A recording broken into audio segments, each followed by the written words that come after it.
Arc, the browser, is basically, they're no longer working on supporting it. They're just doing maintenance work, as it were. Maintenance. And maintenance work in quotes. Because very strong we know what, the politically correct thing to say about maintenance work when you completely switched.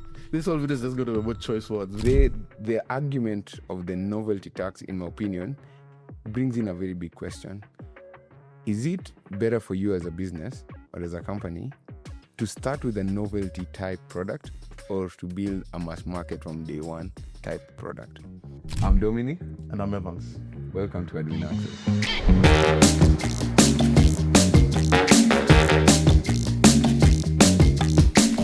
So Dom, I know we do have a topic on to cover, but I have some choice words. Choice words. Okay. Trying to get my chest. Do you still use your password manager? I'm a big buff. Yeah, I use Dashlane. I think I've played around with multiple. I've done NodePass. I did LastPass. I started with LastPass. That was my first foray. I never used Google. Yeah. But right now I'm big on Dashlane. I'm in the Pro plan. It serves me well. Yeah. I'm a Dashlane user myself. Also started with LastPass. You started with LastPass? That's neither here nor there. Okay. My problem was using... this morning, I went to... What's the site? The M-Pesa business portal. It's going to do some recon, some money. Some big money. Dealing with money in it. So that's neither here nor there. I was trying to log in, and of course, the policy is that I don't know after, is it a month? I don't know how many days. You have to reset your password. Reset the password. Okay. So I go and reset the password. I get a pop-up from my password manager. It asks me, hey, in the spaces for the new password, use auto-generated one. Of course, I say yes. Ask me, do you want to update? I say yes. It's done. It goes away. Hit submit. It doesn't submit. Wait, the form doesn't submit? The form doesn't submit. So now I'm done asking myself. So you mean was it like the password change UI was just broken or something? No error. No error message or crashing page. Just nothing responds. So I hit. I spam that submit button and still nothing changes. And then I reload the page. Of course, when you reload the page, it takes you back to the login. Correct. Now, remember, I had updated the password. So you lost the password. I don't have a password. Okay. I don't have a password. And you already changed it. Yes. So now, not only can I set a new password, now I can't. No, it's incorrect. Yes, they don't give you their forgot password isn't we've sent a link to your website or we've sent you a code that you need to enter. Now it's like here are the 4 questions that you answered. When you're setting up the security questions. Wait, there's no reset password flow. There's a reset password. You have to go through the form, the questions. And I don't know, just look at it. And one of the questions was which hospital was it? Which address were you born in? And I just keep thinking to myself, is it South B? Is it South B as one word? Or is South with capitalized or lowercase? No, they're not gonna give you like case sensitive. Actually, the answers are usually so I'm just asking myself, oh my goodness, what happened? And again, I iterate. If I fail, because the first time I tried filling in something, they were like, you have 3 attempts left, and I'm like, so you'd be completely locked out. This was my fault. I'll be locked out, and then I'll have to get in touch with their tech support. And I'm asking myself, like, how did we even get here? And this is what bugs me the most. This was not the first time. Yeah, so I was in this position where it's like now, like I said, this was not the first time. Yeah. So getting into this morning, I was like, what's the likelihood that I'll run into this problem again, where I've locked myself out because I've changed my password on my password manager and the site would not submit. So I opened a Notion separately to copy your passwords, to copy my old password, because I knew that once I hit submit and it backfires again, yes, it will be gone. And then again, this is not my first time. So the next time when I was setting the questions, I took a screenshot. I just had it neatly there.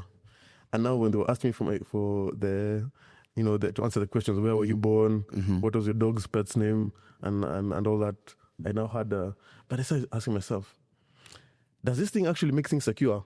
Because now in my mind, I'm thinking, I think because I have a password manager, it makes it easy for me to to store my to keep store track. passwords. But now think of someone who is trying to store them mentally. Yeah. They'll be like, oh, it was old password 1, now it's going to be old password 1, 2. Like the version history of it. Yeah. And remember, old but with a 0. Yeah, and that's like majority of the people, right? Like that's like 90% of people. Like, Or even worse, using. that's how you find yourself writing it on a sticky note. Oof, that's really bad. And just having it there. Yeah, but that's actually quite funny, considering the size and the scale and the importance, at least, of that ecosystem. And I think for context, for maybe any of our users who are not here, like M-Pesa is like the biggest payments processing means in Kenya, right? They are what mobile money. They're basically digital Kenya. money. Like Visa card payments pale in comparison. Yes. Compared to how mobile money payments are handled here. So to not be able to access your business portal, your merchant account, as it were, like quite easily, I think that's kind of a big UX. It almost feels like it's the kind of decision that was made solely by the security team, and no one from UX was even allowed to speak. Yeah, or nobody pushed back. The UX guys are not in the meeting. Yeah, true. Anyway, look into that, man. Fix it. Yeah. Fix yourself. Anyway, that's all I wanted to say. At least for now. For now. Yeah. But, bro, today we have quite a different kind of episode to do. So, previously, on this pod, we've talked about Arc. Yes, it was our first product review, actually. Yeah. And I remember very clearly when I was doing the review, you guys can go check out the video in the description. The editor will have it right here. Yeah, maybe. But yes, he's here laughing at us. And should he be here? Anyway, so you can go check out the browser. You can check it out. You can check out the product there. However, something that's very interesting about that review is that I mentioned that I love that browser, but I'm likely to stop using it. I just didn't think I'd be stopping much sooner than I anticipated. And that's because of a post that actually came out like 2 weeks ago by the CEO. And that's actually what I wanted us to discuss today, because I think there's so many lessons here about how to do product well, how to do releases well, and how to carry like your customers and your users well. That I think there are like so many missed moments, missed opportunities, many mistakes here. Yes. That we also have choice words. Yeah, and we also have very strong choice words. So maybe we can just go straight into it. So this post that was done by the CEO of the company, the browser company. It's called the browser company. The guys who make Arc. Yeah, the guys behind Arc. The CEO is called Josh Miller. So he actually he pens this essay as a response to a tweet that he'd posted earlier. So maybe we can just go straight into it. And I'll be sharing my screen for it as we're going through. So he talks about, you're probably wondering what happened. One day we were all in on Arc, and then seemingly out of nowhere, we started building the new browser, right? So from the outside, the pivot looked abrupt. Arc had real momentum. People loved it. And I actually like to say this pivot really did look abrupt. Like it was almost egregious, especially for fans of the product. Yeah. People who actually loved it because we were expecting arc marks and the new features just keep doubling down. I will say this. I don't usually follow videos made by companies on their products unless I really like the product. And Arc was one of the few where I just subscribed because I was like, okay, I know when they post a new video, it's probably going to be something good. Something fun. So from the moment I got it, I went and subscribed, and I just follow up. And they say, oh, we've released this new feature. Now you can do this. Like there was always that sense of expectation and wonder about, hey, what will these guys do next with each new Arc release or Arc update. Do you know, like the only other guys I've seen do a really good job content-wise on videos would probably be Raycast, and we'll probably talk about that product. They have an amazing YouTube channel. What about Nothing? Nothing. CMF. Ooh, nothing is really good, especially where he does the video responses on to other, not just MKB, but also just other tech tubers. Yeah, you can say what you want about the product. I think those guys understand marketing wise, and that carried over from OnePlus, which might also feature. You know, and hot take. I actually think that's a weakness about Arc as well, and we'll get into it as we go down the post, because I think there's a lot of cosplaying that was happening there. But yeah, choice words. Let's start off. And even choicer opinions. And even choicer opinions. Anyway, so he talks about, so he wanted to walk you through the whole deliberation and answer your questions. I think it would probably be very good for me to kind of just take this small, quick tangent on that particular post, because I think there's a comment there that piqued my interest, and that was very interesting. So that's 2 weeks ago before he penned the article. Yeah. And for context, for the users, Arc the browser is basically, they're no longer working on supporting it or new updates. So they're not pivoting. They're not doing any new features on Arc anymore. They're just doing maintenance work, as it were. Maintenance work in quotes. Because very strong we know what, the politically correct thing to say about maintenance work when you completely switched. This whole video is just going to be about choice words, because choice words, those are very specific terms. We'll at some point we might, loosen the gloves. But anyway, so he was asked. He did a tweet to ask folks on what questions he could answer about their sudden pivot to this new browser from Arc.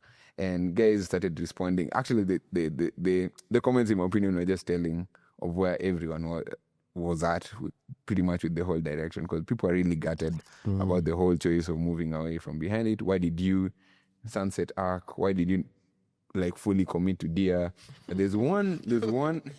I've seen some funny tweets, but you continue. I mean, you can stop me. It's that meme, the meme at the top. Scroll up. Yeah, by Pierre Richards. Oh yeah. Why did you decide to shift the best browser and then drop it like a this Toy Story? That statement encapsulates what everyone who was a fan of Arc is thinking to the T. Even better than that, this is the one that I wanted to highlight, and then we can go back to the post. We had something great. We had Arc, a browser with an enthusiastic user base that people are genuinely excited to use. It improved every week with new features, and it ran smoothly. There was a clear opportunity to monetize through team and enterprise features, etc. Complete with Windows, the Windows version at least, that was, I think it came like a year later, and build a sustainable business. Everything was working, but instead, the momentum was disrupted. And then instead of refining what made Arc very special, the focus shifted towards achieving a product with massive scale, the pursuit of a billion users. The result, a product that feels more generic, and by a product that feels more generic, I think it's for the guys who've already done some cohorts, some beta cohorts of the new browser, which, to be honest, dude, it literally looks like a Chrome. It's basically a Chrome wrapper at this point. It looks exactly like the new Chrome, though it has Gemini and everything. Anyway, so it's an AI-powered Chrome wrapper, then a continuation of what users loved. So if you'd continue to listen to your users, invest in what made the experience unique, and incrementally improve the core product, we would still believe in the company. My main question is, how can we become believers and get excited about this quote-unquote new product and possible future products again? So that is one of the biggest reasons as to why I think he had to do this statement, this post. But in my opinion, from an enthusiastic user, they even lost me more because of the post. And that's what I wanted us to kind of get into. You remember in the previous post, the previous video, we were talking about, what's this car company? Jaguar. Yeah, you guys are doing so well, and you believe you're doing so well, which is why we're shifting to a new product. That never screams confidence to the people who are your current users. I mean, if you're trying to get new ones, maybe. But remember, they're starting in a very competitive market with a lot of competition and a lot of alternatives. There are not that many moats. Yeah. The fact that they had a product that was so dearly loved, and them saying, "Hey, we're stopping doing this thing that you really like to go do a new approach that seems to be, all the rage now." That just screams again of the whole Jaguar story that we did. Yeah, and it never inspires confidence then, and doesn't inspire confidence now, in my opinion. I remember one of the things we mentioned about that whole Jaguar arc was also the idea of the only thing that they dropped was a marketing video. When you think about it, it was never really a product. There was really never a car. And people these days, I think, are more skewed towards skepticism than to believe every visionary story that you're going to tell us. I mean, another newer one, I mean, there's a video here by OpenAI where they've hired Johnny Ive. And I can just like quickly. Do not touch that now, man. I mean, I'm just opening it. No. Yeah, but I have choice words. It's literally I have choice words, man. a 9-minute video of one guy telling this other guy, "Hey, you've done cool things," and the other guy is like, "But you've done cooler things." And it's basically two guys gassing each other out because of a 6.5 billion acquisition. That I mean, with no product announcement, with zero product. Yes. And again, I have to ask you, Dom, AI, hype or not hype? No, here's my problem. No, guys, you explain do it. not hype us with what Hype, AI can do. not hype. Hype us with the product itself. Dom. It's not hype, though. It's real. Dom. Hype, not hype. Not hype. Not hype. see. Not hype. The problem here, I think fundamentally, even about DIA, maybe it's exciting for the team internally, but we haven't seen the product. We haven't had the chance to, the product looks very different in users' hands. So we really don't have a fair critique of the product, but we've played with Arc, we've used Arc, we love Arc. So you to tell me that you're dropping something that really seemingly functions very well for this grand vision of, agentic browsers now, yeah. What's the likelihood that we won't be stopping this in like another year or two? Yeah, but let's see what. So let's get into it. So what did they get wrong? So he focuses on like 3 things that he thinks they got wrong. First, I would have stopped working on Arc a year earlier. First of all, this is telling. Stopped working on a year earlier. So that pretty much confirms that they have stopped working on it now, just a year later. But anyway, a year earlier, everything we ended up concluding about growth, retention, how people actually used it, we had already seen in the data. We just didn't want to admit it. We knew, we were just in denial. In my opinion, and we're going to get into that aspect because they break down like the biggest data points for them that made sense. I think it's a misreading of a confirmation bias. Like, it's more like a matrix hallucination style where we're like, hey, because we're resonating with a very small cohort of users, or for instance, like a core set of our users, we can't keep building into like a mass market because of that thesis and that thesis alone. And it's also important to emphasize they've ditched this product that's working to take on a newer one.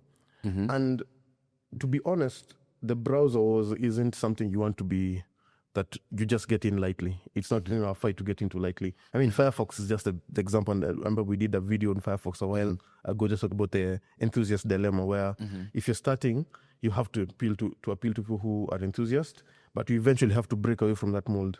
And this is why you keep mentioning OnePlus, because I think they've written the playbook on how to start with an enthusiast score, and then they at no point gave up OnePlus to create 1.2 or 1+2 or whatever. As hey, now we're done with OnePlus. Now come and come buy a 1+2 product.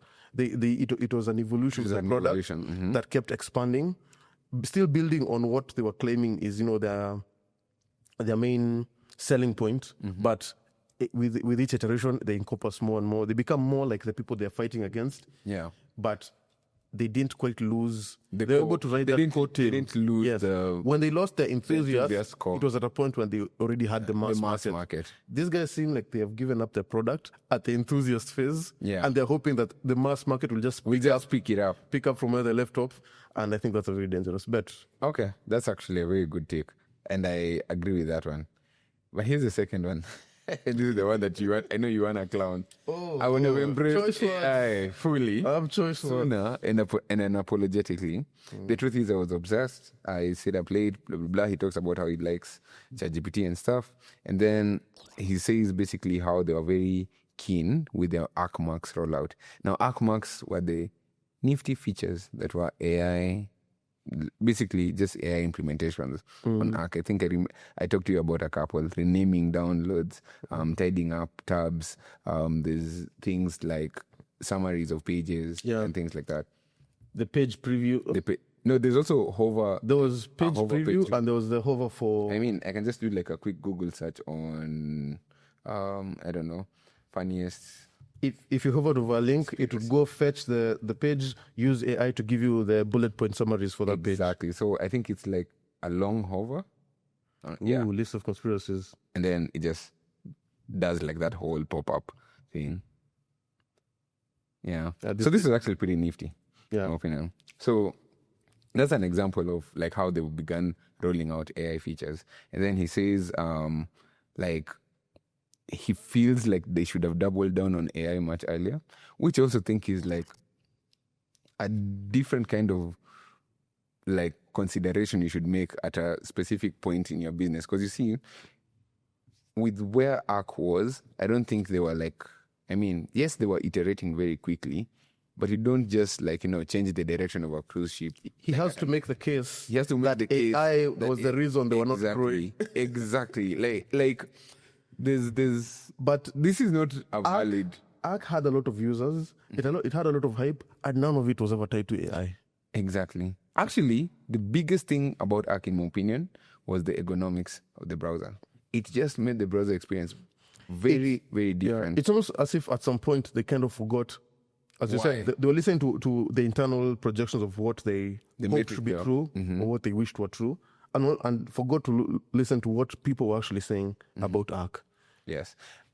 And that's actually going to go deep into the why we built Arc section and everything. And so the third one is saying, the third point is that he feels like they should have communicated very differently. And this is actually a very interesting point that I think is raised.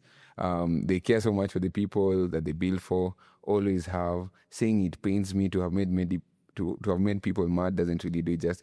I don't think that's true. Like, I mean, if you really did care for the enthusiast core, as you mentioned it, then you should have handled it completely differently. But anyway, in some moments, we were too transparent, like announcing Dear before we had the details to share. That, for me, is 1,000% a very big communication, like goof miss. Like, that was, I mean, this is the history of doing product launches badly. You go and announce the hype without having any substantive thing to back it up. I think the only people who can be able to pull it off, in my opinion, are people with so many years of track record execution.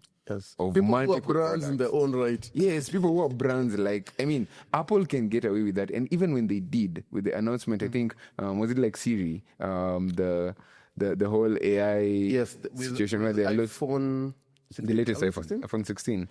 Like, they made an announcement. Value proposition was AI. And once they started rolling it back, now everyone's asking questions. Then everything that you're selling about this phone was built on top of the AI values that is going to provide us. And now that you're not giving us into that AI value, what value is your device beyond the previous iteration? And look at how quickly the perspective has shifted. Apple is now clearly looking like it's the last mover in this particular space. And you know what's funny? In my opinion, I think if they never talked about AI or weren't so big on AI, people would not have cared. Exactly my point.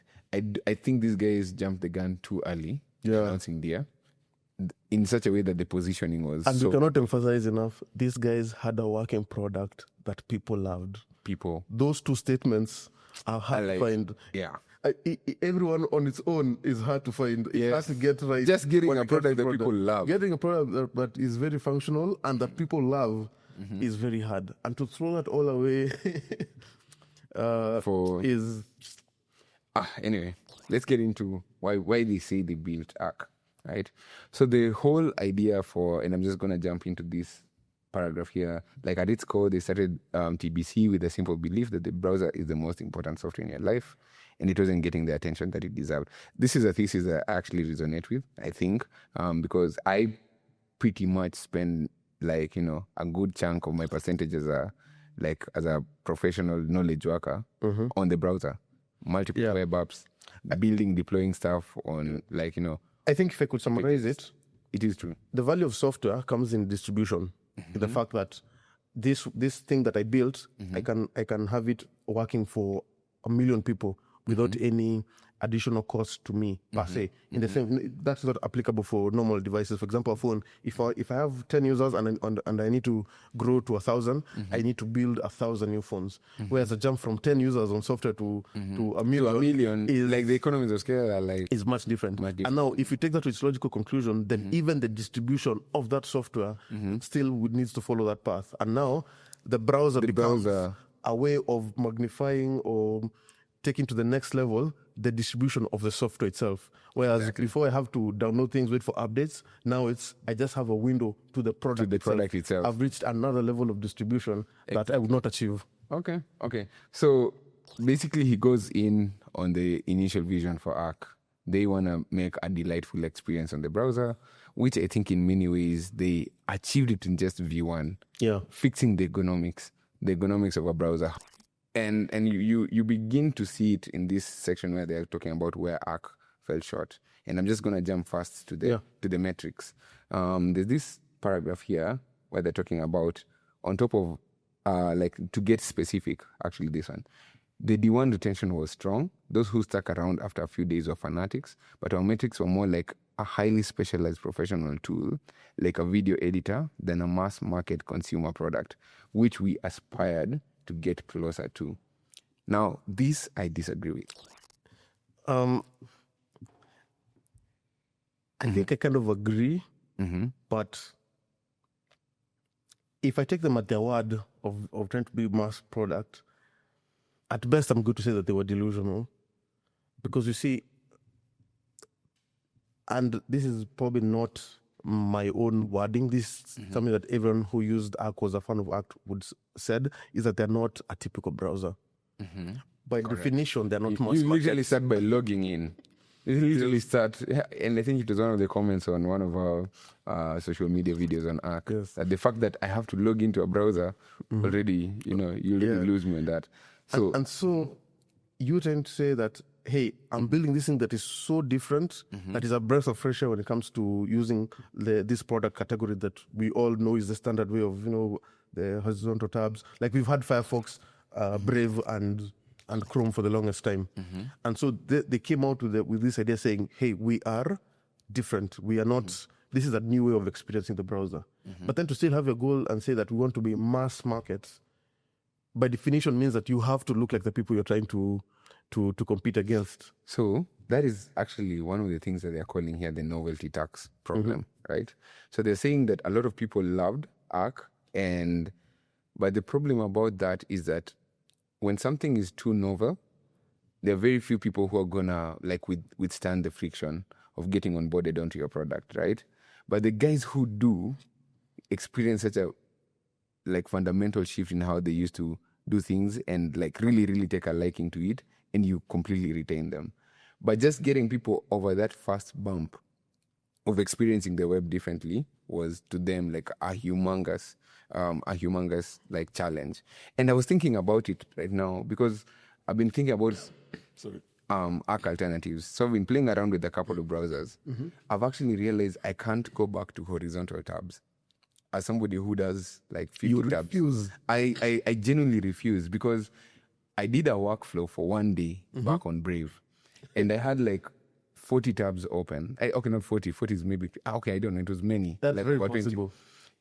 And I realized if I have 2 or 3 tabs on, maybe let's say some different prompts that I was running, I have to go through ChatGPT icons and 3 of them to just kind of peruse through which exactly was it, or to alt tab on all the different tabs. And I think after testing vertical tabs, I'm already my set of browsers that I can shift to, for me, at least have to give me that satisfaction. So I'm looking at Vivaldi and I'm trying out one called Zen. Those are Vivaldi is basically... It's a good browser, but it's like if an engineer built a browser for another engineer. True. But now here's the thing. The argument of the novelty tax, in my opinion, brings in a very big question. Is it better for you as a business or as a company to start with a novelty type product, or to build a mass market from day one type product? Do you want to build another Me Too browser, or do you want to build a browser that fundamentally shifts how people think? In my opinion, and this is just my take, you always want to be viewed as the novelty person first, Novelty always. as you iterate into the mass market, but never the other way around. Like, it's not an either or. Like, and if at all, for real, like your segment has become too niche, assort your products horizontally. Add something else to the range. Yes. And position it as a very big standalone. Their premise was broken by from the beginning because they said they want to be mass market. Mm-hmm. Building a specialist product. And again, you have to ask yourself, and this is the example they use, that they don't want to be like a custom video editor. Mm-hmm. In which case, what's the problem with that? There's the idea of I want to build something just so that it can be. I rarely find this a goal. That I'm building a product for the sake of being mass market. Mm-hmm. You typically are building a product for the purpose of like the experience or the unique value that you're building, with the hope of getting to mass market. But you can never sacrifice the former for the latter. And in this case, again, it feels like that's what they are doing. They are sacrificing the novelty. They're sacrificing I think about they're sacrificing the thing that made them unique. Yeah. For something that is. Yes. In a previous episode, I remember we had talked about Nintendo and talked about how in trying to compete with the Xboxes and the PlayStations of the world, they looked at what these guys are doing, where these guys are leaning into more realism, and they said, we cannot try to compete with them because even though, yes, Nintendo is still a mass market product, they saw that our special sauce is it's in the game itself. So we don't mind being even more cartoon-like than we were before. That's what makes us special. And there's a lot to be said about still being, you can still grow to be mass market while holding on to a novelty. And that is true. That's actually one of the things that I was thinking about the products that we really love. It's not an like, for instance, right now Notion and ClickUp, exactly, they are big competitors right now, but they all started from a very fundamental thesis. Notion was approaching it from the sense of, this is a knowledge base. We're giving you very basic blocks, DIY your workflow on it. It became community led. People started implementing CRMs on it. People started running knowledge bases. People started now doing like linked databases, and then they started doing tasks on Notion because they just didn't want to context switch from different. At no point did they try to be more like OneNote. Monday. They did not try to be, I don't know. They didn't try to be like the people that are trying to replace Jira. They didn't try to be Jira. Yes. They just tried to build like a really, really and good. In doing so, kept growing into a task manager. Yes. Kept growing into like a fully fledged knowledge base. And you see, ClickUp is kind of came at it from the other direction, right? Yeah. They came at it from the direction of the normal task, project management. They came in with the specific goal of being mass market, in the sense that they were not trying to be particular to any one field. They were just going to give you a very large assortment of options and products, so that regardless of the field that you're in, you're able to you can be able to build like a product. It came with an overhead of they had to do a lot of building. I remember on the app they had that claim, a new feature every week.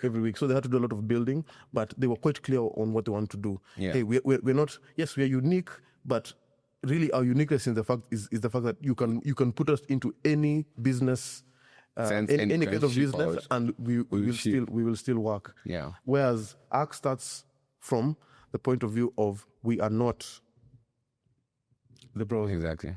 So anyway, he goes deep into the metrics, and I thought maybe for our audience, it's very important for us to kind of break down why these metrics are important for them, and maybe in that way we can also help ourselves try to get into the mind of what the team is thinking.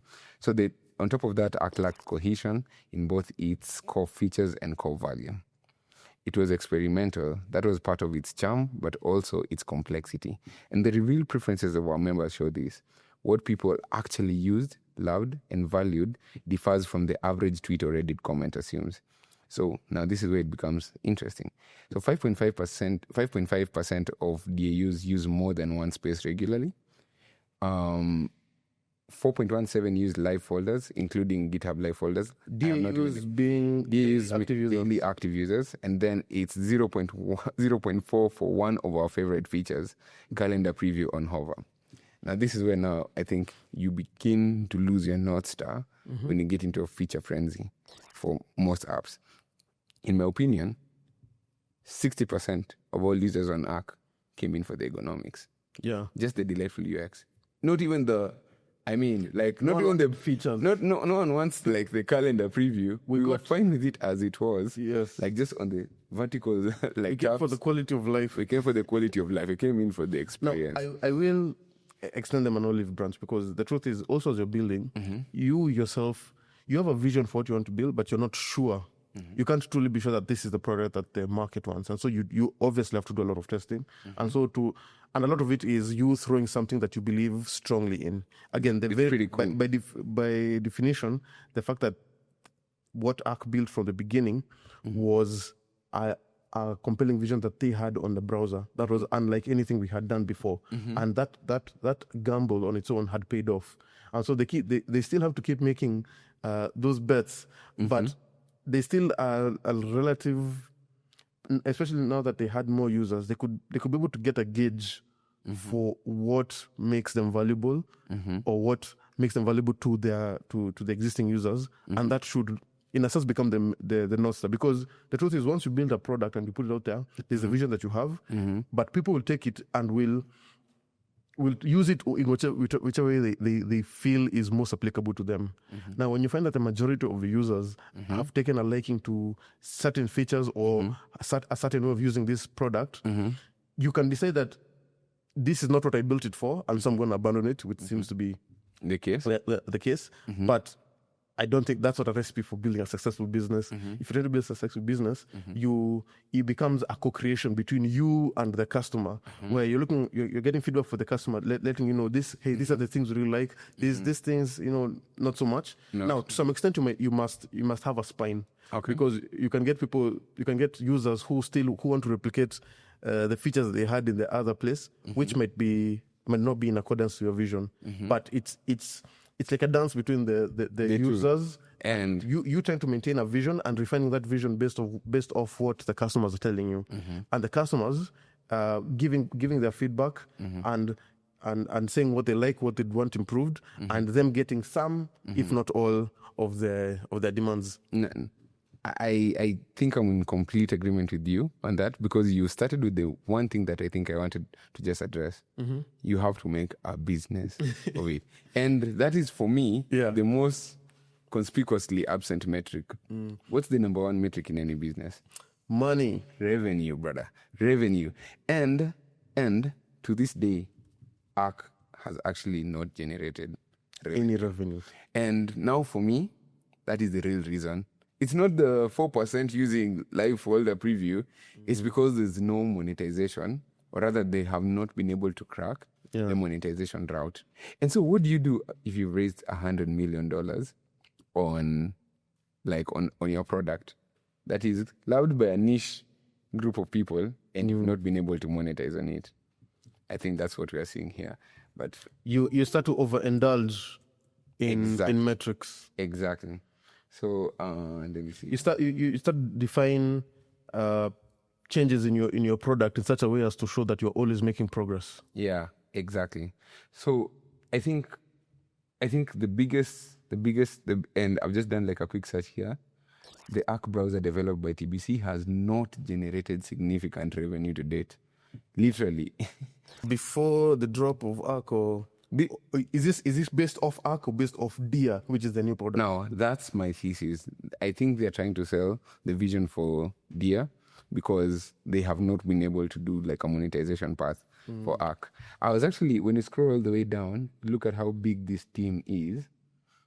For a company with zero rev that has 100 or so people, I mean, we can just...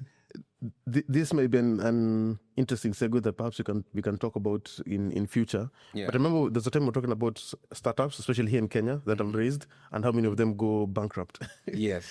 And I remember there was a time I was telling you that I think the problem that we have is that we had the slogan, you raise money in Westlands, but you operate in Githurai, in the sense that you're receiving all this money at an astronomical evaluation, and immediately you start to think, let's double our headcount. Let's try to let's work at a premium level. Whereas you still need to stay in the trenches for as long as possible. And yes, you have a lot of money in the bank, and your VCs will still pressure you to be like, hey, we've given you money, put it to use. But there are things which might seem as a proper investment, like, for example, in headcount, in premium services, which become a downfall. Because eventually, if you're not making revenue, if you're not showing that path to profitability, that valuation will now start to come back to bite you. And remember, the worst enemy you can ever have is a lower valuation Exactly. in whatever round you have. And that just spells the beginning of the end. So let's start with highlighting what we think is are the fundamental problems here. So biggest metrics missed, right? I'll start by saying that the biggest thing that I'm seeing here, at least from the explanation, is number one, revenue. There's With a capital R-E. Oh, with the capital R-E. Let's just do it that way.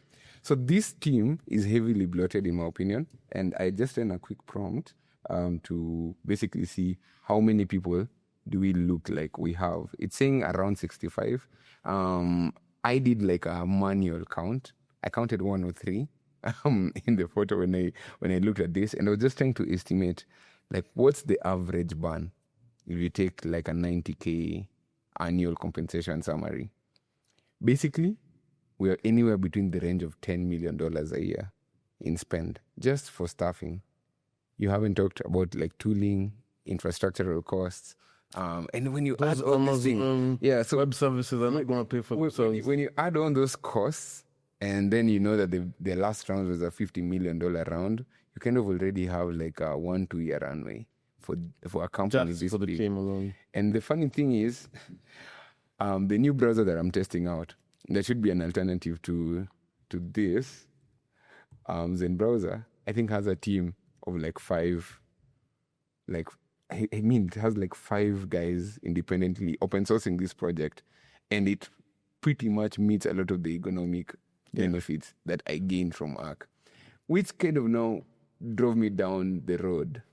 Is this really a think as a business, a product problem, or is this really a business? This is a business problem. I think as a business, you need to start making money from day one. Yes, you need to prove that you can make money from day one, so that any investment into growing the business, into scaling the business, directly translates to scaling the revenue that will be made. Exactly. And I know there have been other companies, I think Amazon being the biggest example of, hey, we're just going to run for years on negative cash flow. Negative revenue with the knowledge that we'll eventually get to a place. And that, I mean, to be fair, that has also been the model for so many. Yes, the modus operandi for VC-backed firms, where it's like growth at all costs.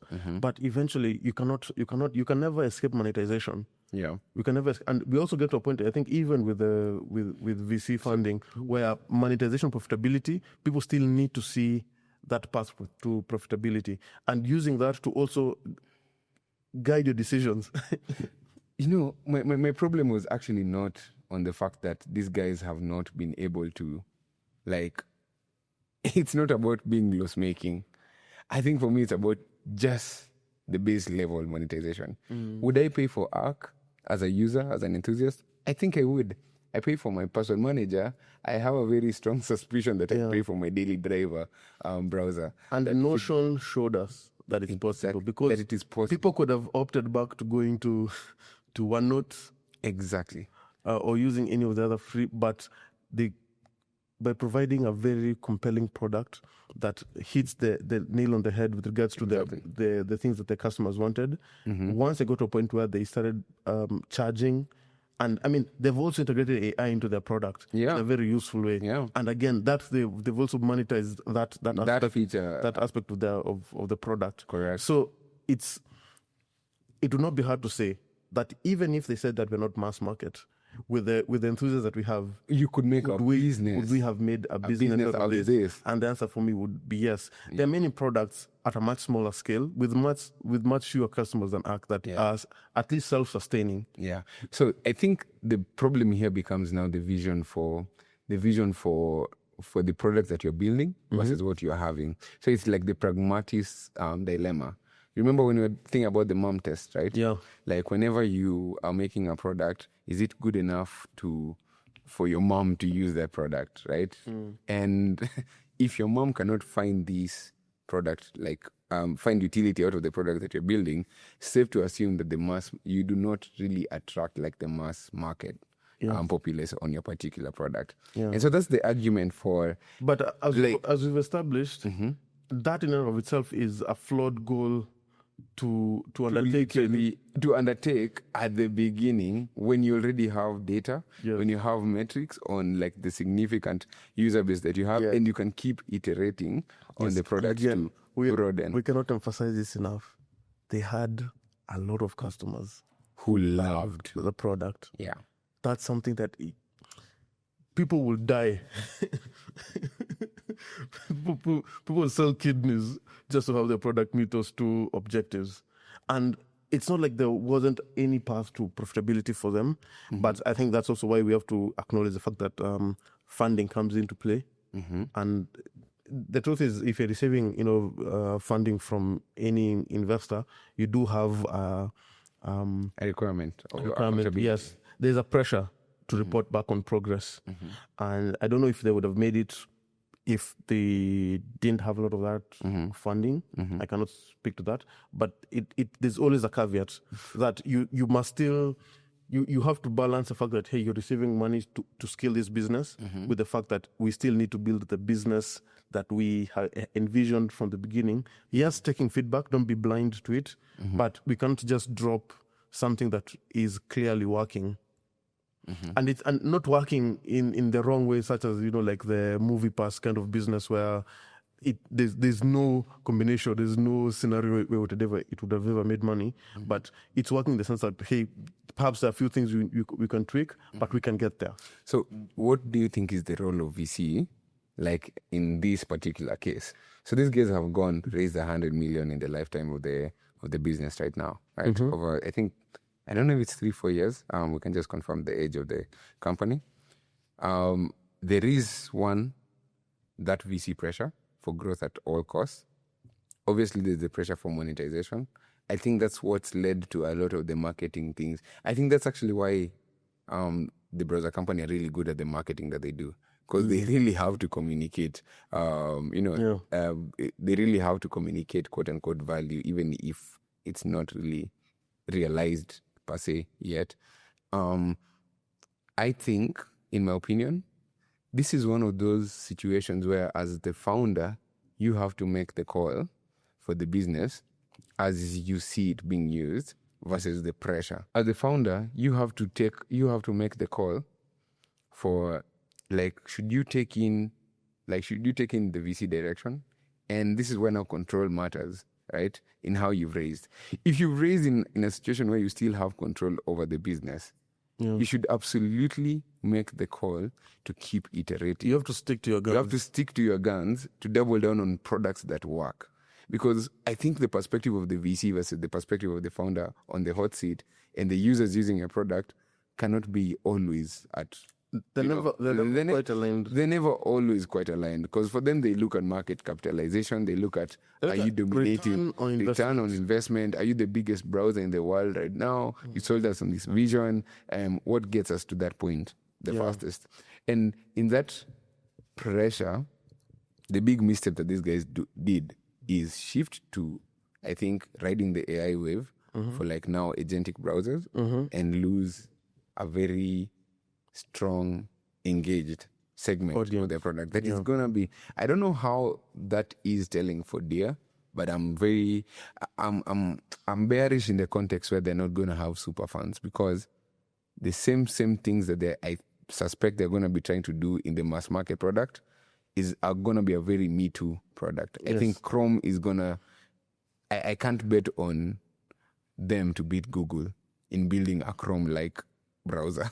And does it make sense? Yes, they can't beat Chrome at being Chrome. They can't beat Chrome at being Chrome. They can't run models faster than Chrome can, like Google can run their own models. I mean, like, there's some performance gains that they just can't beat, per se. And now, in my opinion, it's a very difficult place they've put themselves, as opposed to just building the product in stealth. Yeah. So the bottom line is, stick to what makes you unique. Stick to what's makes you. Your uniqueness can be a moat.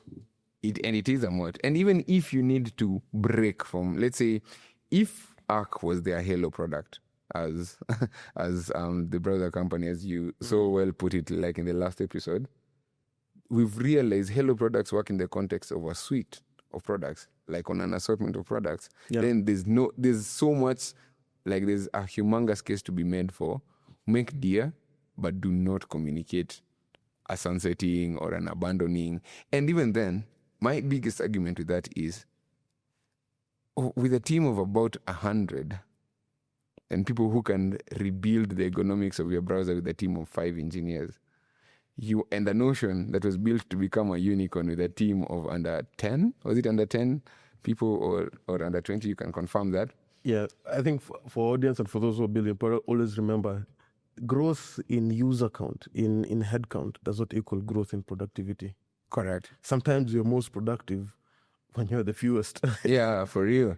For real. Actually, I suspect there's a lot of interesting takes. But now here's the worst part. If these guys miss this bet, I actually can't count on them being alive in the next 2 years. Given their head count and given the raise that they've done and the fact that they are actually zero rev and pretty much putting all the chips on Deer being a profitable business, it's a melting pot of just, missed expectation. Yeah, I might just be switching back to Microsoft Edge or Chrome at the end of this episode. But hey, let's wait and see. Yeah, he goes on. I don't think we can we can ignore the rest of the article, but they're basically now talking as to why they wouldn't open source Arc, because fundamentally it's built on the same infrastructure as Deer, and that's gonna be like valuable IP for their business. To be honest, understandably so. Just maintain both of them, then like build both products. You have a team of 100. Like, you can do it. Yeah. But yeah. So, Evans, what then shall we say about these things? I think the writing was on the wall, as you've always said. You need to have a compelling vision. They've given up on that vision. They've tried to Have they though? They've given. Their argument is that They have. The moment you start using the word as mass market as my aim, you've given up on a compelling vision. Because they already, we go back to that statement. You have a product that people love. That means your vision and the vision of your customers were aligned. You've given that up. And so if you give up on that vision, then you just have to contend with being a Me Too product, which means you have to invest a lot of money, because then you're trying to compete with the number ones at being number one. So their bet is that they're going to make a browser that is going to be more loved than Chrome. Yes. And probably with a lot fewer distinctions between them. But they've made the gamble that the opportunity cost here could be like the enthusiast cohort of Arc browsers. We established that it's not going to be. So I have a suspicion, because I really strongly believe in the power law applying here. That the enthusiastic batch of users who are tech native and loved Arc are going to be the same reason that Deer doesn't get massive love. They will all move to a new product, probably the Zen or whatever, Zen or whoever, Chrome, or back to Chrome. Or if someone else has to make Arc 2. Yeah, and they're going to be left with none of the previous users and very few of new ones. Wow. So this is a lesson. This is a big lesson to start up building. So we are calling it right now. These guys will not be here in 2 years from now. In 3 years, I'm not putting my. I'm gonna say 2. 2. Well, I mean, with the headcount, 2 is very achievable, to be honest. 2-3 years, then these guys are gonna be out. This is such a sad way of going out for a product that is actually pretty cool. And I've done this whole video on Arc. So yeah, you can disregard our first video. You can listen. We'll come. We'll have a brand new video with a new product, a new browser. Yeah, maybe we'll still we'll play not. around with a couple. We'll find out. But do let us know what you think. Do you think our predictions are off? Do you think the browser company did well with their gamble? I would love to hear your thoughts and read your comments. Don't forget to like, share, subscribe. Help us get. Thank you for getting to 100 subscribers. Oh, yeah, we're going to 100. Yes, we'll definitely open a WhatsApp group for all of you. A Discord group, man. WhatsApp. A Discord group, okay. WhatsApp is so noisy. And help us get to our new target of 200 subscribers. Yeah. Yes. Do hit subscribe. If you're unsubscribing, don't forget to hit confirm. And we'll see you guys in the next episode.